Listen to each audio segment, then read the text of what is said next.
Derek could tell that Ina is very sad. All throughout their ride, she only spoke when showing him the directions to her new place in the slums. It's understandable that Ina would be sad. She has been through a lot and just needs time to comprehend these changes. But Derek felt a little guilty for taking her out of Kodra's house in such a rush. Maybe he was intervening too much, but this has to be done. If she stays there, his brother will keep on taking advantage of her naivety and he will not change. Codra will not see the need to express himself, which only means both of them will keep acting like strangers. Codra can't always have his way. This time, he'll have to let go of his standards and do things he isn't comfortable doing in order to express his feelings. Ina deserves it all. On seeing her new place and neighborhood, Derek tries his best to convince her to live with him. He promises to get her a better house, but Ina politely turned down the offer. Out of all the places she has been in her life, this is the first place nothing horrible has ever happened to her. And it's the first place she has met people who treat her lovingly, even though they stand nothing to gain. Ina just thanked Derek and went to get some much-needed rest. Derek was really hesitant about leaving her there, but he met Summer and realized how protective she is of Ina, so he just left her in Summer's care after updating her about a few things. Back at the Holkers, Lillian and Jane were very unsettled. They found out that Gloria had been called by the CEO and they've been desperately trying to understand why only Gloria was called. Why weren't they called too? They felt like Gloria must be taking the credit for their group hard work. The second scandal they have created about Ina is a total success like the first one. They heard that Ina still had the audacity to come to the company that very day she received a beating from the gang. But the CEO was very angry and sent her off. She ran out crying. So they now believe they have done something praiseworthy, feeling like Gloria is taking all the credit for it. Never did they think of the correlation as to how Gloria or they could be connected to this. Anyone who knows about their part in all this chaos would have to know the truth about their plots. They didn't have that thought. They just wanted to get acknowledged. So hours later, with no sign of Gloria in sight and their desperation growing fast, they got their breakthrough. They were requested to go up to the top floor and they rushed with all their might. They stepped out of the elevator and immediately realized how quiet it is up here. They were the only ones there. They didn't know where to go. They had just been asked to go up to the top floor, not to the CEO's office. So they were wondering whether to locate it or sit and wait. Just then, a door right down the hallway is opened, a man steps out and starts walking towards them.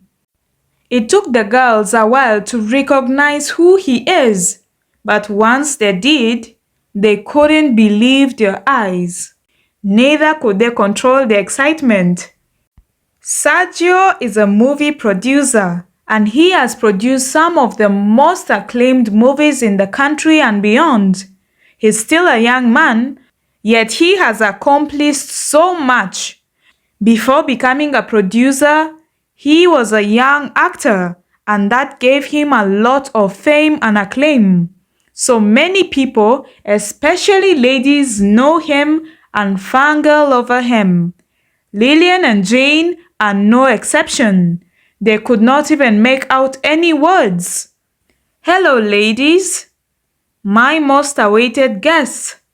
I can't tell you girls apart, but I know one is Lillian and the other is Jane, he said, and the ladies almost fainted. Each rushed to introduce themselves. Mr. Sergio, how come you know our names? Lillian inquires, feeling so honored. Oh, actually, my team have been working with a few of your friends to develop a perfect script for you. So of course I know your names, he explains, and the excitement from the ladies was just overflowing. A script? For us? Are we going to be in your movie? Jane inquires giddily. Not really a movie, more of a short, detailed clip, but you will be the main faces, he describes. Oh, so like an advert? Are you shooting an advert for the company? Jane asks. But I thought there's an advertisement company that handles all Hawker's adverts. Do you work for them? Lillian inquires. Of course not. I'm too big for that. I happen to have my own productions company, and I normally do not take small private gigs. But a good friend called me today. He says he has a simple job for me and he wants perfection. Who could be better at that than me? So it didn't matter how busy I was. I love drama, and there is going to be so much drama here. So tell me, ladies, do you love drama? Sergio inquires, and they cheered.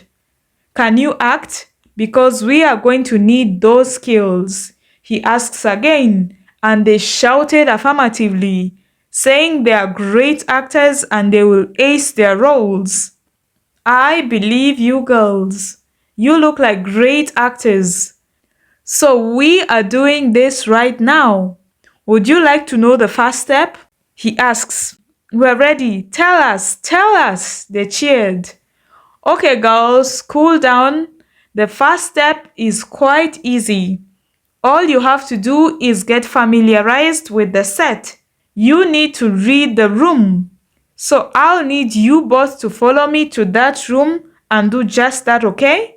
He directs and starts walking back to the room he had got out of. Lillian and Jane followed. He held the door open for them and they majestically stepped in, feeling all valuable. But as they started to execute the first step of this acting gig, that is reading the room, the smiles on their faces slowly started getting wiped off.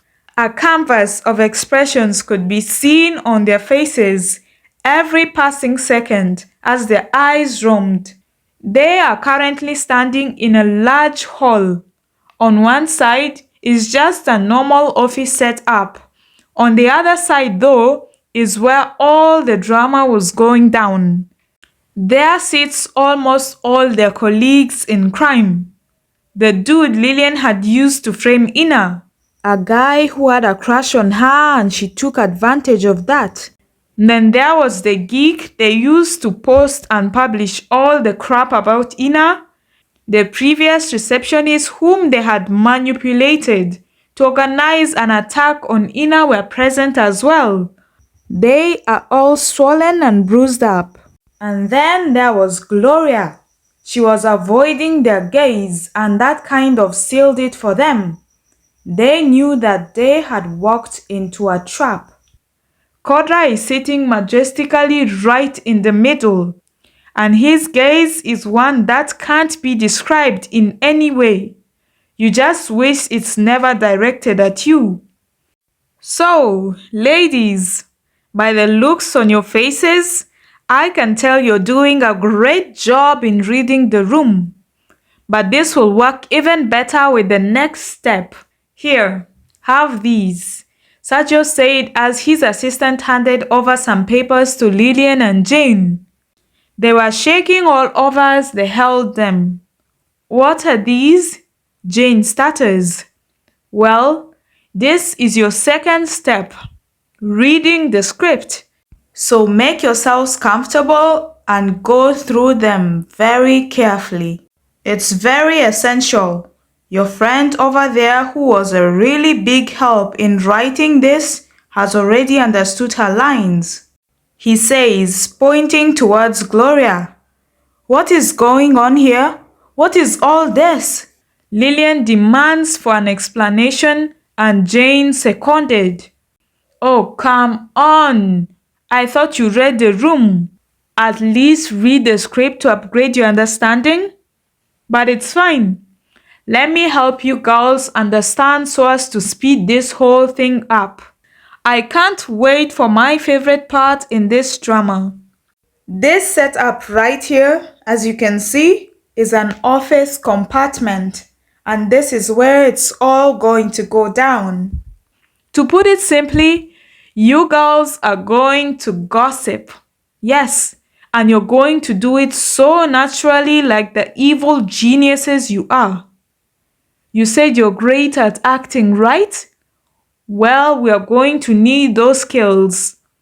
As for us, we shall be recording you, secretly of course. Do not mind these big cameras, okay?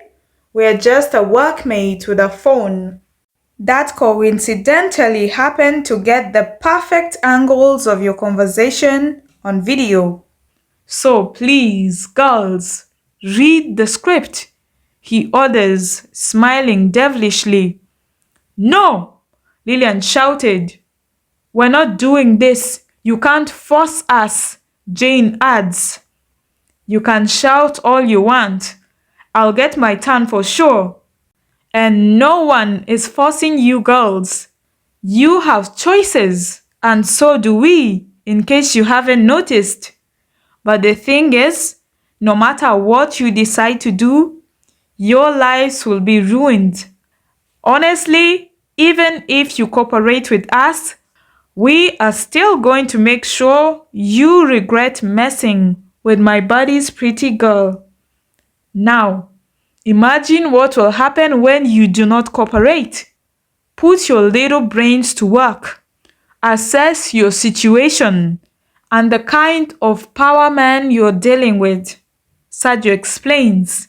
Kodra had brought him here because he really doesn't want to have any direct dealings with these girls. So, ladies, you have a choice. There is the door. You can walk out with the belief that you're safe. Just inform us of what you decide to do so that we can adjust our plans of ruining your lives. Okay? Lillian and Jane were horrified. They were stuck. They don't know what to do. Everyone who knows everything they did is right here. There is too much evidence against them. There is no escaping this. The best they can do is minimize the consequences of their actions, no matter how embarrassing it is. They can't go to jail. They do anything to prevent that. They slowly sat down with horrid looks and started reading the scripts. Perfect choice, Serio applauds. Now, as you do that, you're free to shout, cry, almost cry, I don't care. But once we start shooting this act, I need natural facial expressions. I need you to rat yourselves out in a very believable way. If you dare make it seem like you're being forced to do this, we shall be here for hours until we get the perfect shot, and I will make you pay for wasting my time. Do you understand? He warned, and the ladies just sat there totally confused. Serio then went to Codra and reassured him that he will handle everything, advising him to go back home and rest. To which Kodra gladly left. He didn't want to be anywhere near these people. Patrick, he called out, and Patrick responded, Get my team and I some snacks, okay? I think we're going to be here for a very long time. I can tell these ones are horrible at acting. He mocks. Kodra had thought of this idea first of all because it is very humiliating. They'll have to confess their crimes in front of so many people while being forced to act natural. They will not look remorseful, so the public will not get to pity them. They'll constantly have to voice out their evil deeds, knowing well it's going to get them in trouble and it's going to be published online. He wants them to feel this pain. Secondly, he is a big deal in this country. He has haters and so many skeptics. This story is so twisted, it is very hard to believe. The plot these girls cooked up to trap Ina, dragging him into it, is so dramatic.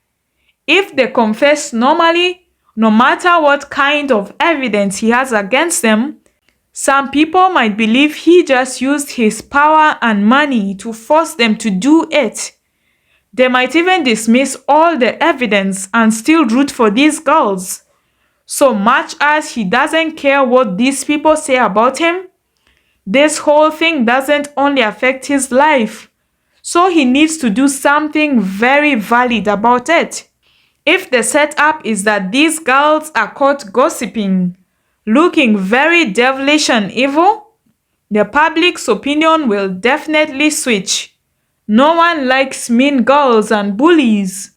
Of course, there is a chance that it might come up in future that they were forced to do it, but then they'll have the task of convincing people that they were forced to gossip on a set.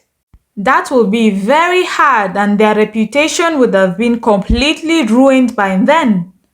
Just in case though, his lawyers drafted something to keep all the witnesses silent for a very long time. Kodra just wants Ina's name cleared. Everyone needs to know that she is a victim. So Kodra takes his old friend's advice and drove back to his house. He knows by now that Derek must have taken Ina away, and the thought of going back to a house where she isn't present really felt so unsettling. The reality hit harder. The house felt empty. Close to a week went by, and the presence of his workers in the house made no difference. He couldn't even do anything productive at the company. Claudia now needs to step up almost every time. Being at home was even more dreadful. He'd envisioned Ina in all corners of the house. Derek has completely avoided him. He decided to continue his internship in the Western Holker branch, the one Ina had worked in before, instead of at the headquarters with him. Kodra slowly walks out of his room and headed down to the kitchen.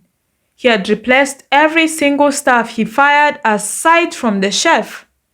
That spot just didn't feel replaceable. He'd rather cook his own food, although he hadn't really been doing that.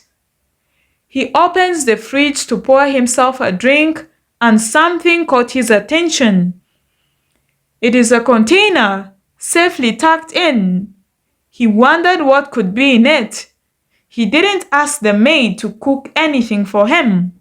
Her job did involve preparing a few meals, but those were only meant for Ina because she was sick. She isn't here now, so the maid isn't even expected to use this kitchen.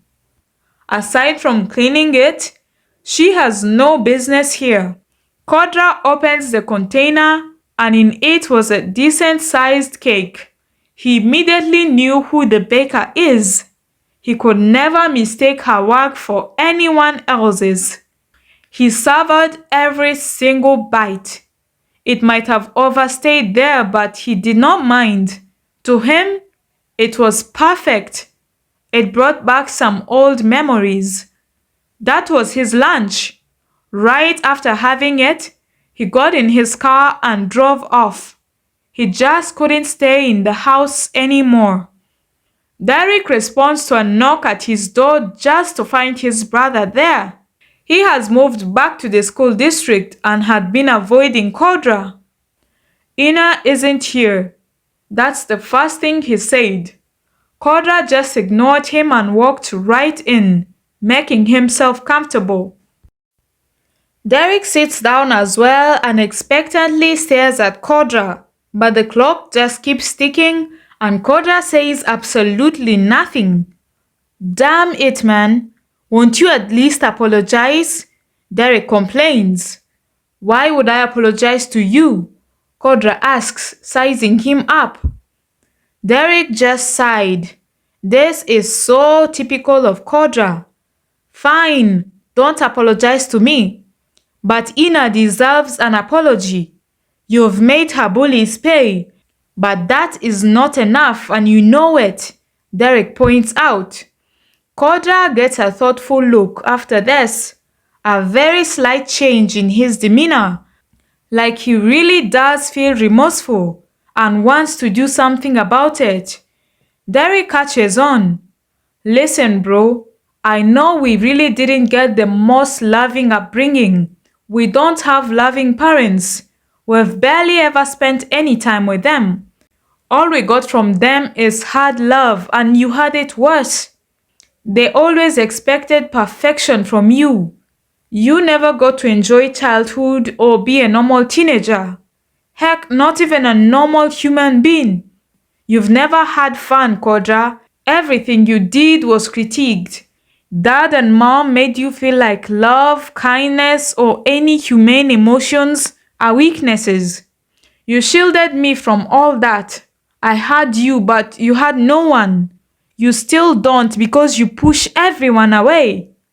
I know I am the person you care about most, yet all I get from you is hard love.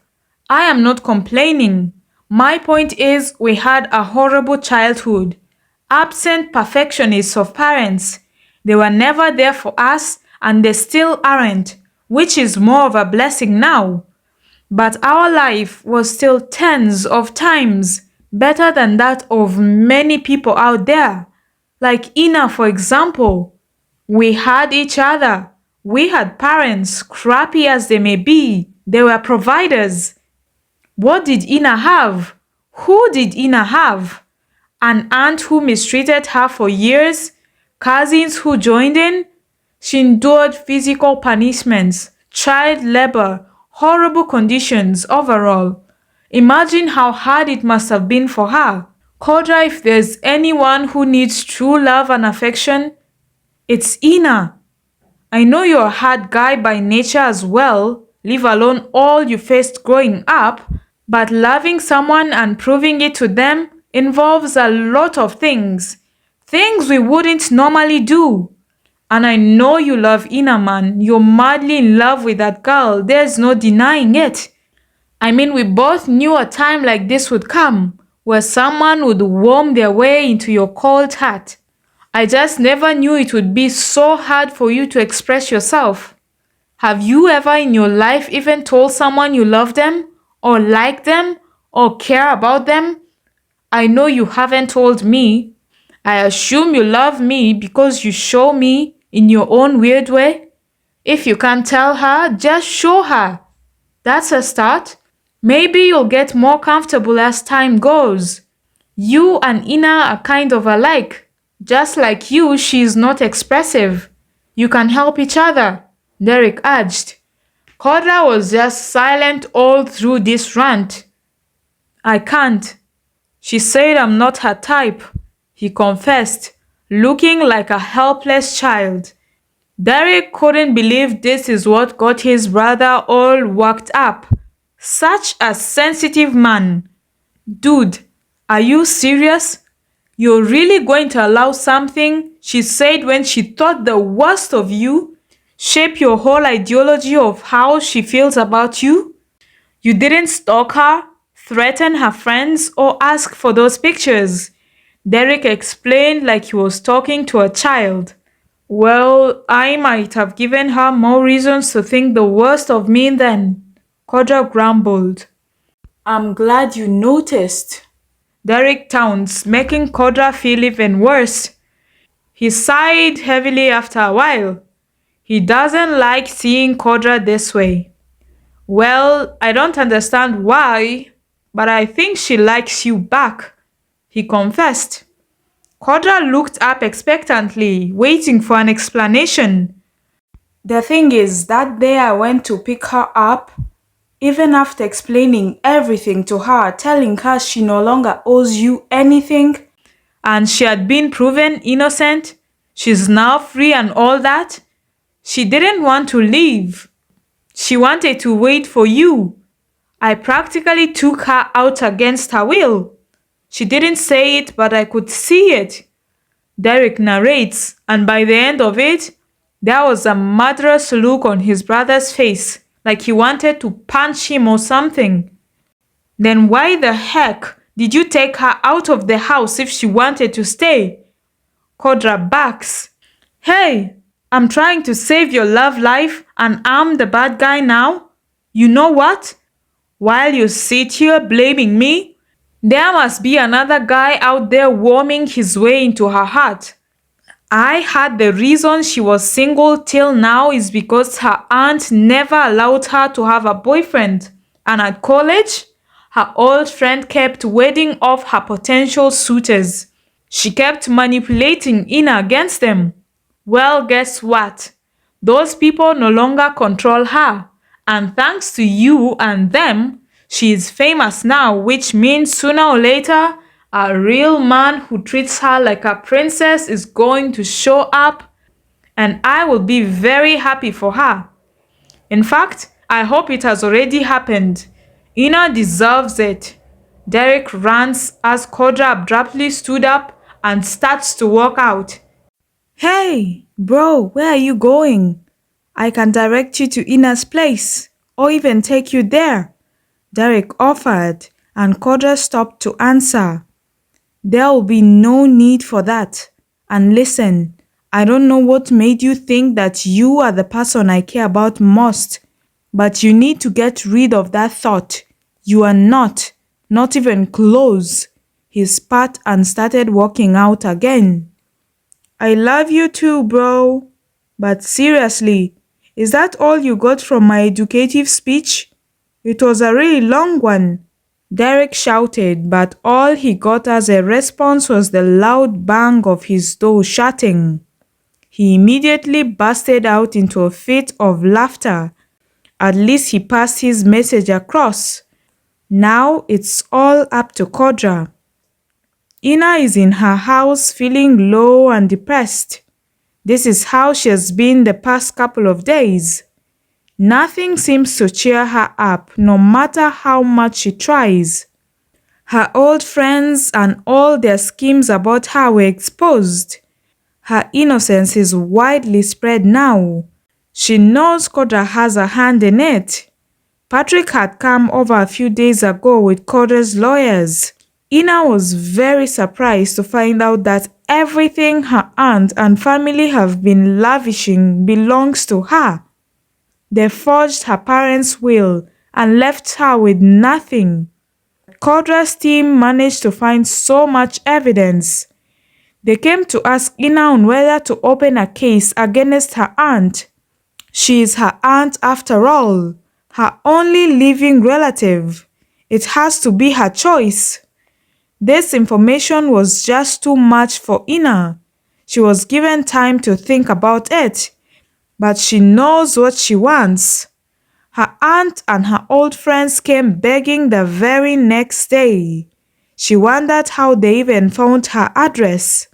Her aunt was complaining about how all her accounts had been blocked and she couldn't access any of her money. She didn't know that Ina already knows everything, so she was blaming Codra, because her accounts got blocked immediately after he sent her that hefty amount, the money that was meant to offset Ina's debt.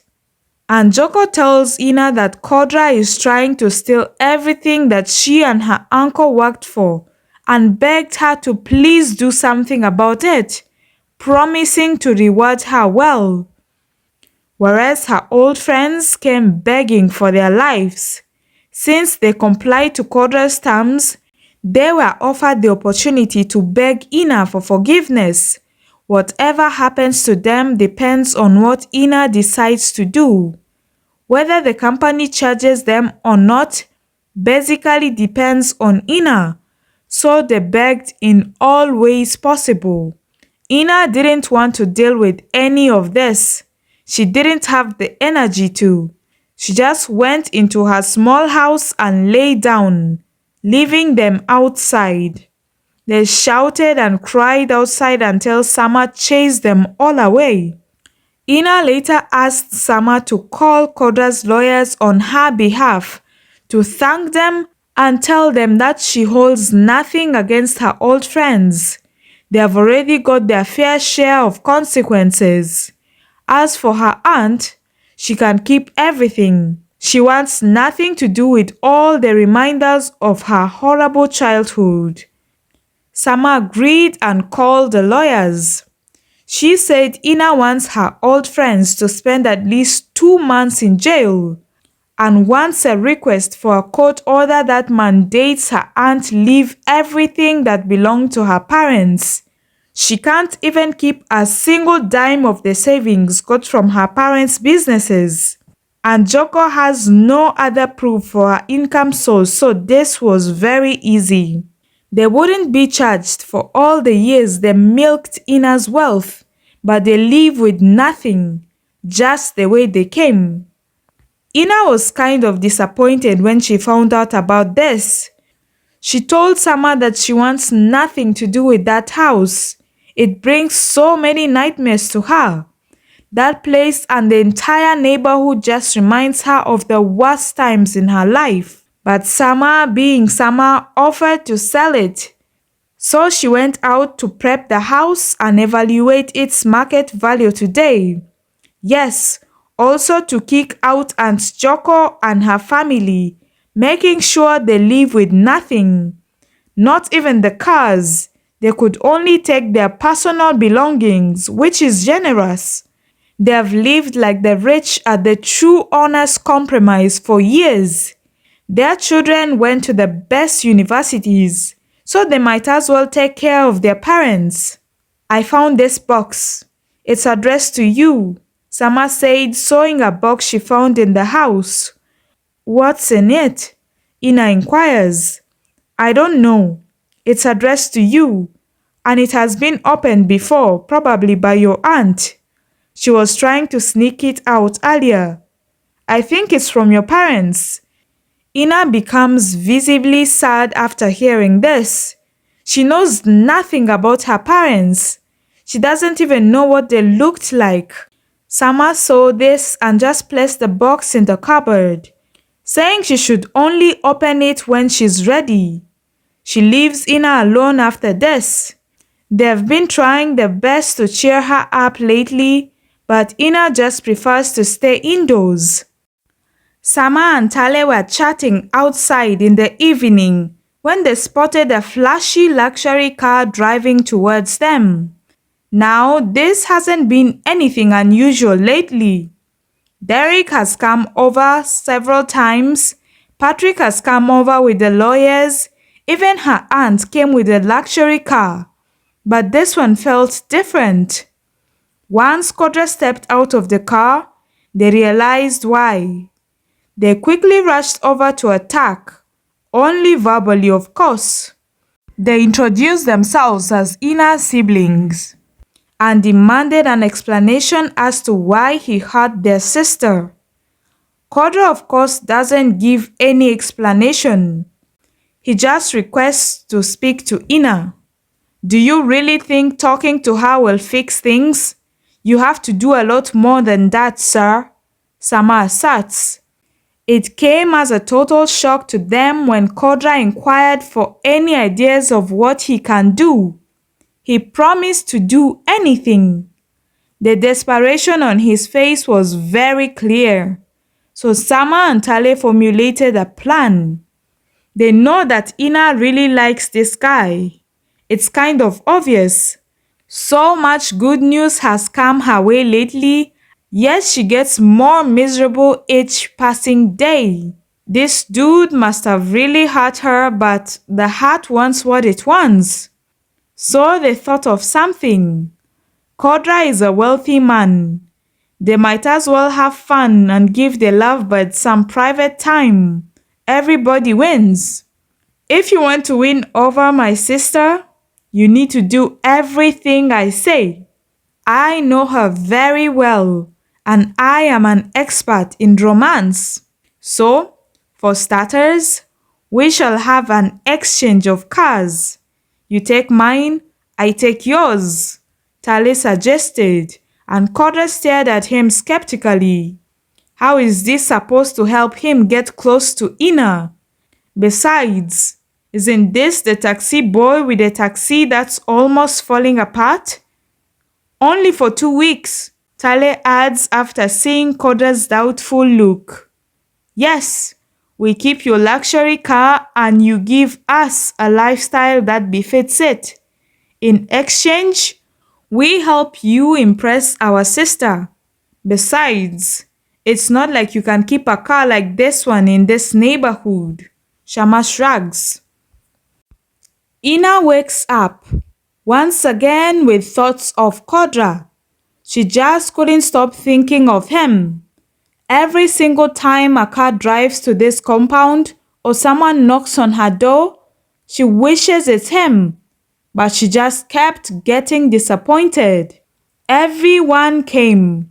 Derek, Dave, Patrick, his lawyers, Mr. Drani, her former manager, her aunt, and crazy old friends. Everyone but him. Ina tries her best not to keep her hopes up. Yet she couldn't help but think this was all about revenge for him. Now that her innocence has been proved, he wants nothing to do with her. This thought really bothered Ina. She kept recalling his words where he said she means nothing to him, and that hurt more than it should. Sama has been more than a friend. She has been so patient with Ina. Tale comes around as well, bringing his beautiful family along. Ina knew what they were trying to do, and it was something no one has ever done for her. She appreciated it so much. She felt loved, yet still empty. Ina got up and realized it was oddly silent. It is bright outside. Sama should have come to rile her up by now, or be making so much noise outside. Ina got up and slowly opened the door to check for herself. She looked towards Sama's house, right next to hers, and she couldn't believe her eyes. She stood there for some time, trying her best to assess what she was seeing. It just felt too real. She quickly shut the door, her heart pounding loudly. She grabbed her phone. Derek had got her a new one a few days ago. She quickly makes a call, anxiously waiting for the receiver who seemed to take too long. Sama, where are you? Ina asks urgently with a harsh tone. Oh, Ina, my favorite human being. How are you doing? Sama greets in a cheery tone. Sama, where are you? Ina asks again, even more urgently. Darling, I am on a vacation in the biggest, most popular beach hotel in this whole country. Ina could feel the joy dripping out from her tone, yet she has more pressing issues. Sama, a beach hotel? How in the world could you afford a place like that? Please be serious, Sama, where are you? She inquires in a pleading tone now. Ina, don't bother yourself. As for how I was able to afford this vacation, I rented out my house. Sama explained, and Ina laughs in irony. Sama explains, and Ina laughs in irony. The full month's rent of this slum house is not even enough to afford a decent meal in that hotel, leave alone rent a room. Besides, Sama is a tenant here. How does a tenant rent out a house? As Ina was thinking about how ridiculous Sama's story is, she recalled who she saw outside. Sama, who did you rent out your house to? Ina inquires, looking scared now. Sama laughs loudly. Ina, just step out, okay? Be a good neighbor. Go and welcome my tenant, okay? Please treat him well. Very well, Ina. Our lavish vacation depends on it, Sama pleads. Our? Who else is with you? Ina asks, and Sama explained that Tale, his wife, and kids came along as well. They were having the best moments of their lives. Ina couldn't believe it. This obviously cost a fortune. She was still getting ready to ask Sama more questions when her door was knocked and she freaks out. She quickly ends the call and looks towards the door. There really was no sane way she could ignore the person knocking. He had clearly seen her close herself in, and this raggedy house is so small, there is no way she can use the excuse of not having heard the door being knocked. Ina gave herself a pep talk and walks towards the door, slowly cracking it open. There stands Codra, with his usual plain facial expression, like this whole thing is just a normal ordeal.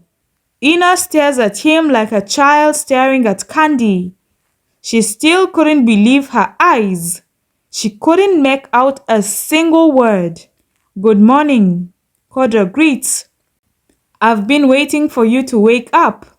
I made breakfast for us. Would you like to join me?" He offers, and Ina blinks rapidly. She was so messed up she didn't even understand a single word he said. After Sama and Tale had managed to convince a very naive in love Codra to follow through with their plans, they left that very night once Ina had gone to bed. Codra then moved in. Since they had offered to give him pointers, he called Tale for advice this morning, and Tale asked him if there is something he and Ina ever did together, amiably. Kodra could only think of the meals they shared before, nothing else. So Tale suggested he starts right there. He suggested that Kodra prepare breakfast with whatever he could find in Sama's run-down kitchen. Kodra has no issues with cooking. He only found a few ingredients. There wasn't much in this kitchen, but he managed to make something simple and decent. After that, he just sat outside waiting for Ina to wake up. Once she did, she was very shocked to see him, which is very reasonable, of course. "Sir, what are you doing here?" she asks nervously, her mind clogged with hundreds of questions. "I'm here to invite you for breakfast at my house," Kodra repeats. Ina didn't even know what to say. Breakfast?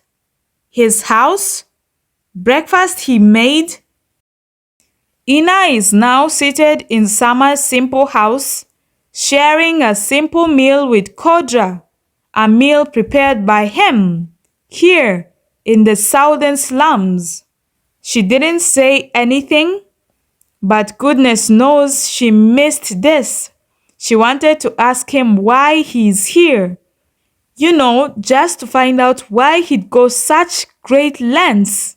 I mean, this is Kodra, the perfectionist flash boy, here in the slums. It doesn't make sense. But she decided to wait it out. Maybe he'll tell her, right? She felt like asking him would throw him off. She still hasn't forgotten their last encounter. After they finished the breakfast, Ina tried to collect the dirty dishes, but Kodra beat her to it. "Do you have some water?" "There is no water in here. I've used up the little I found," he inquired. He most likely wants some to do the dishes. Ina herself doesn't have a drop of water in her house. She barely has any necessities in that house. She has been acting dead ever since she moved in. Sama had been taking care of everything. She might have taken advantage of that a little too much. Ina said she had some water, so she went back to her house in order to hurriedly go fetch some water at the well nearby. She got a jerrycan, but as she stepped out, Kodra was already waiting outside with one as well. "Let's go," he said and started walking confidently like he knows his way around. They walked down to the well with Ina sneaking glances at Codra, wondering whether she'd catch a look of disgust on his face as they walked down the dirty streets. But he didn't seem to mind. They arrived at the well and there were quite a number of people waiting for their turn. Ina felt like everyone was staring at them. So much attention was directed towards them. She felt so uncomfortable. These people must be used to her by now. It's most definitely because of Codra they're staring this way, she thought to herself. She manages to line their jerrycans at the well in order to wait for their turn. They went to wait on the other side of the well where they still had a good view of their jerrycans. As they sat there in silence, Ina was just completely self-conscious. Kodra is waiting for water at a local well in the slums, yet he has a mansion in the northern estates where all he needs to do to get clean water is open a sink in his luxury kitchen. This all felt wrong. The people were making so much noise. The place is dirty and must smell horrible. She's used to this, but her first week here wasn't easy at all. As Ina was deep in thoughts, she got distracted by a loud argument. It is a lady and a gent. Seems like they've had a fallout as to who came first and who deserves to fetch water first. The lady is loudly accusing the guy of just arriving, yet wanting to get water before everyone else who had been waiting in line. The guy just kept saying he had been here, basically before most of the people present, but he had helped an older woman earlier by taking her water up to her home for her, and her house is quite far. That's why he seems to be late. He even showed his jerrycan that had been right here at the well, but the lady wasn't having it. She accused the boy of so many things and said he wants to act like he's better than everyone else. It was quite chaotic. She was embarrassing him and the rest were laughing. But shortly after, a little girl came to speak up, saying the older boy's story is true and the old woman he helped is her grandma.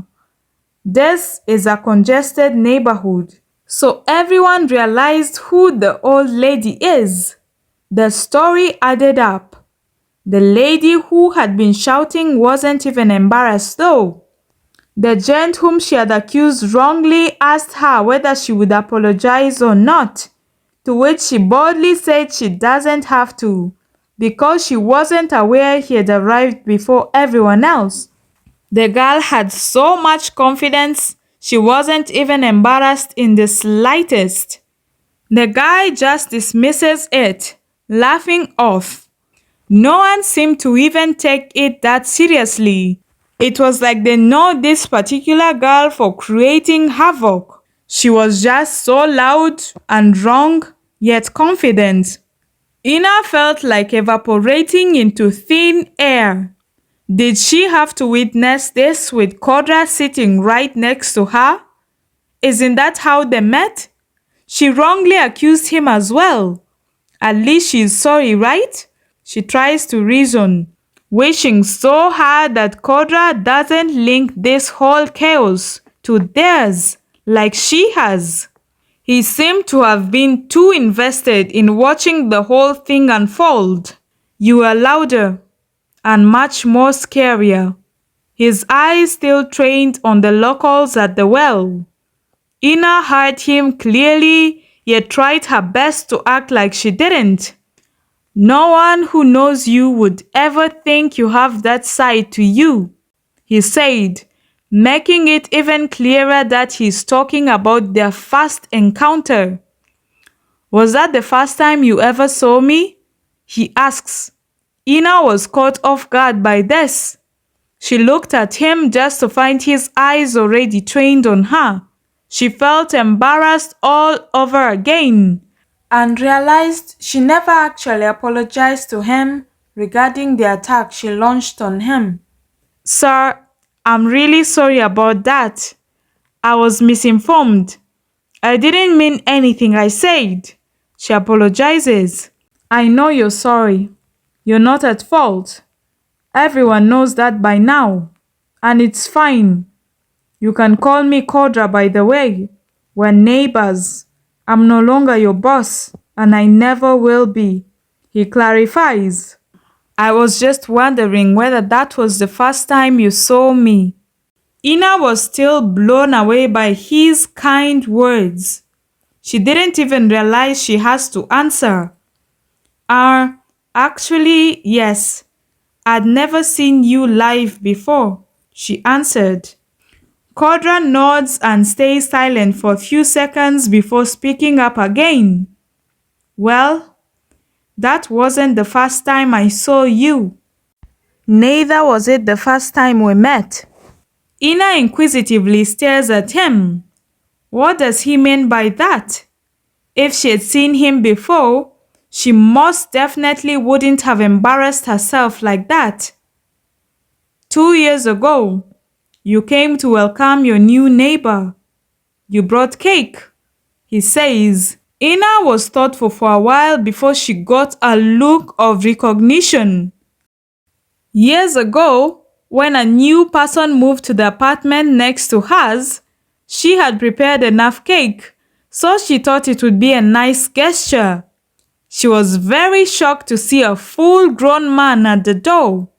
She had heard the new neighbor is a freshman, so she expected someone much younger, not a very rude-looking man. He just took the cake from her and slammed the door right at her face. Ina remembers feeling like a complete meddler. She regretted going there. Oh my goodness, that was you? She exclaimed. No wonder my neighbor appeared much smaller and a lot nicer the second time I met him. She laughed. She was so surprised to find out Derek is her new neighbor. She was so confused. Derek didn't seem to acknowledge their first encounter, so she didn't insist on it. She remembered wondering whether he's the guy who slammed the door at her, but she never really got a clear look of his face. She eventually just dismissed it. So, I was rude? Kodra asks, and Ina didn't even know what to say. She just kept laughing. He should know, right? Since he remembers seeing her that time. Wait, didn't you give Derek the cake? He had no idea what I was talking about when I asked him whether he liked it. She inquired. Why would I give him any?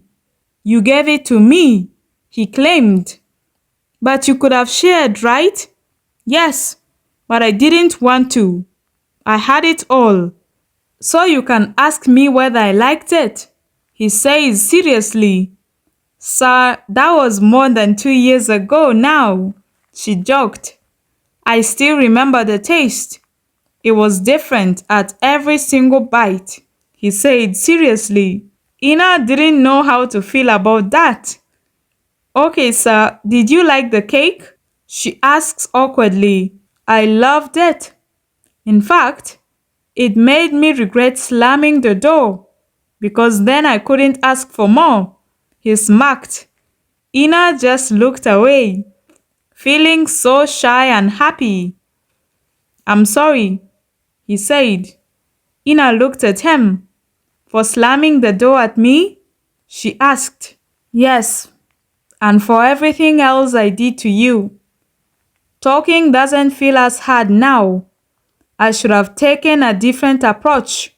He sounded so sincere, it was so odd. Ina remembers being so scared of him before that she didn't even explain anything to him. She never once tried to convince him of her innocence. So it's not entirely his fault.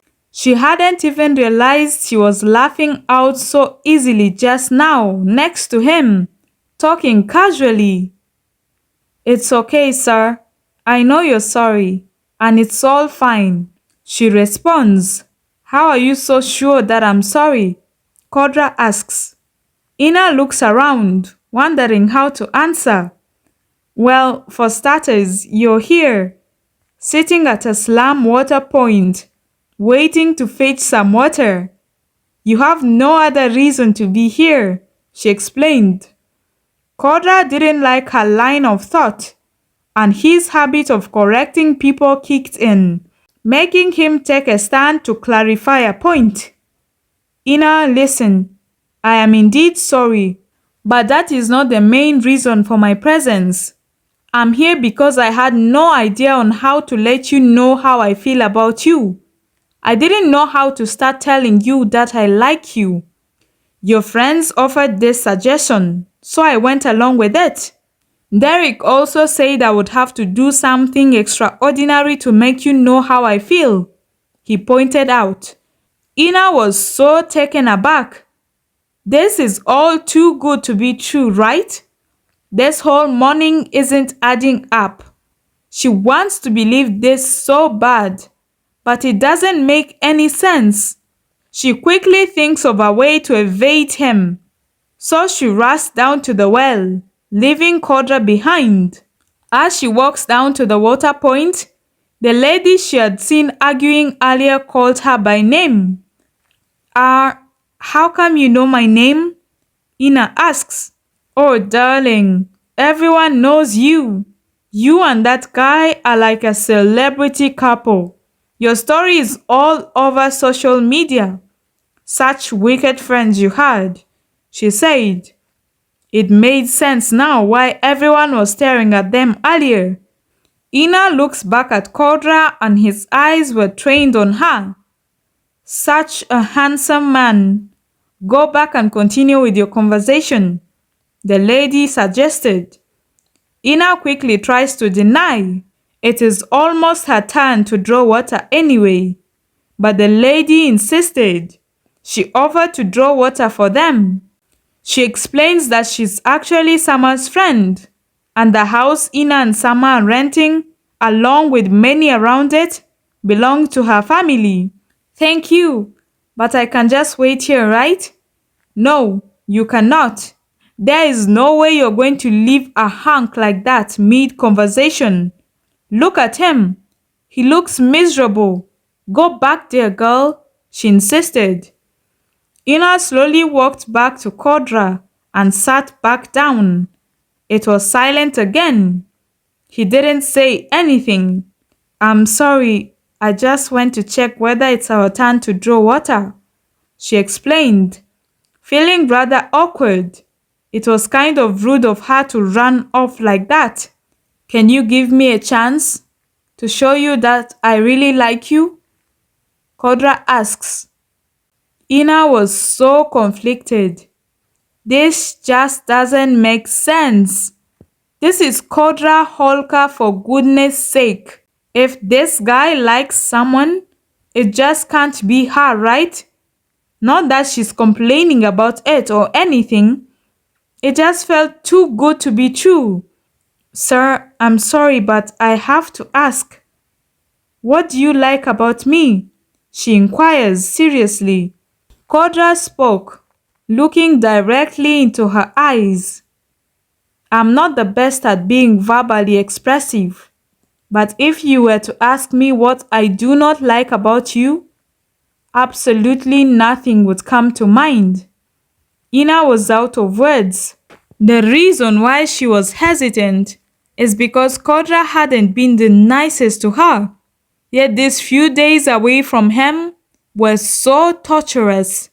If she felt like this when he was treating her horribly, imagine the amount of senses she will lose once she gets a glimpse of affection from him. She just needs to be sure, because she knows once she falls, she will fall hard. Kodra, on the other hand, couldn't believe he was being this bold. Talking to Ina was much easier than he had imagined. Derek was right. Ina is just like him, even more closed off verbally. The difference is, she doesn't come off rude to throw off someone like he does. For her, she just keeps quiet or runs away. Telling Ina about his intentions wasn't a plan at all. It just came out and he doesn't regret it. He wondered where all this boldness had been before. It would have saved him so much trouble. They walked back to the house silently. The girl earlier said she had already had someone deliver their jerrycans of water, so they'll find them at home. She had seen them having a hearty conversation earlier. She didn't want to interrupt them. It was awkward between them once they got back, but they quickly eased up. They did the dirty dishes together and Ina offered to prepare lunch, only to remember that she has nothing to cook. So they both set off to the market together. Kodra drives them to the market with Tale's taxi. Ina found it rather hilarious that Kodra is driving a simple car like this one. It's really commendable that he doesn't mind. He drove them to the local market and he actually joined Ina in the market. She had thought he would just wait for her in the car. Once they walked into the market, Ina immediately noticed the attention they were receiving. Many people were talking and staring. It didn't creep her out though. Ina had only planned to get a few ingredients, but before she knew it, they were walking all over the whole market, buying every single thing they deemed necessary. Codra is buying so many things like he plans to stay for a long time. Well, to be fair, they both have no edibles in their houses, but the continuous shopping is kind of an enjoyable experience. None of them wanted to stop. After the long, adventurous experience at the farm market, they packed everything in the taxi and Kodra starts driving them back. On their way though, the taxi broke down, so they walked the rest of the way back, which was just another beautiful experience. They got back and prepared lunch together. Honestly, for people who had lived together in a very tensed environment, these two eased up to each other unbelievably fast, especially Ina, who had seen the horrid side of Kodra several times. They did everything together, every single activity in the raggedy slum houses and neighborhood. They'd be together till late night. Even after parting ways for the night's rest, they'd be at the windows talking till exhaustion overpowers them. 2 weeks went by. Sama, Tale and his family came back, but Kodra sent them off before Ina woke up in the morning. There is no way he'll have them disrupt his own vacation after enjoying theirs. They were very helpful at the beginning, but he no longer needs their assistance, just their absence. They didn't mind living in his mansion at all, though. Ina was having the best moments of her life. She finally got the courage to open the box Sama had found in her parents' house. She immediately realized why her aunt kept this away from her. It contained so many memories. There were pictures of her parents. This is the first time she was seeing them, and she just felt emotional and happy. They looked like a very happy couple. There were also pictures of her mother pregnant with her. They were all labeled with dates and simple descriptions. Her parents were really happy to have her. They couldn't wait to hold her. Finding out they prayed for her, waited for her, and especially her dad loved her even though he never got to see her, she found so much closure. Her mother wrote her many letters. It meant a lot to her.